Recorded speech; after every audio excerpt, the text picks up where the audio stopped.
It's the Supercar Showdown of 2011. We've already tested the Ferrari 458 Italia and the McLaren MP412C, but we've never had the chance to put them head to head on the same track on the same day. So that's what I'm going to do here today at the fantastic Anglesey circuit. First up is our reigning performance car of the year, the Ferrari 458.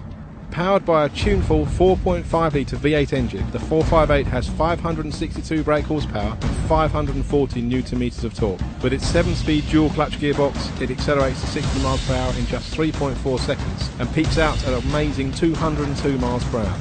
Unlike the McLaren, ceramic brakes are standard, but can it lap our test track quicker than its British challenger? The engine sounds absolutely incredible. We've got the gear shift lights across the top here, 9,000 RPM, amazing upshift speed on the double clutch gearbox, down to fourth gear for this fast uphill right hand first corner.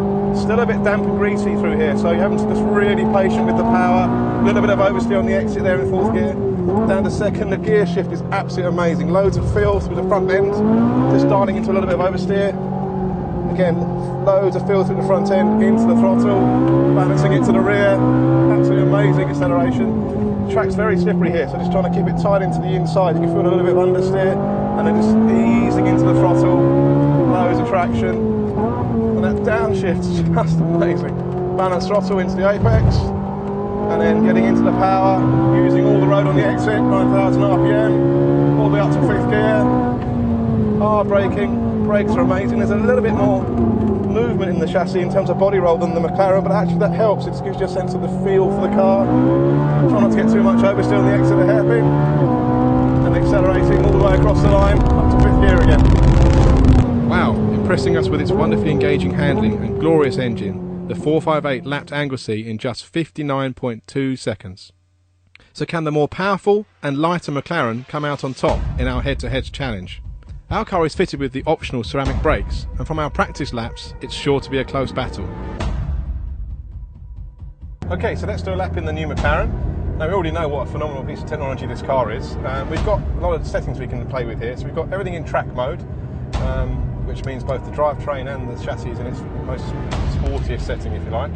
So we're going to come down to second gear, nice and slow around the hairpin, and then we're just going to really get on the throttle and start the flying lap. And the acceleration is absolutely amazing. It's a very different noise to the Ferrari, but the straight line performance is sensational as well. We've got optional carbon brakes in this car. They're standard in the Ferrari, but optional on the McLaren.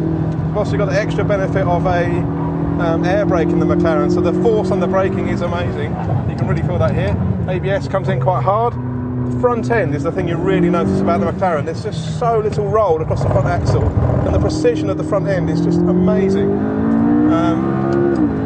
It picks up out of the corners really well. ABS coming in again. There's that sort of amazing front end, no understeer. It's just the front end is just really tied down. A little bit less roll than the McLaren, but the car squirms around more than the Ferrari under braking. So although the brakes are strong, there's a little bit of squirming under braking. There's not as much feel through the brake pedal. Gear shift is fast as well, but not as characterful as the Ferrari.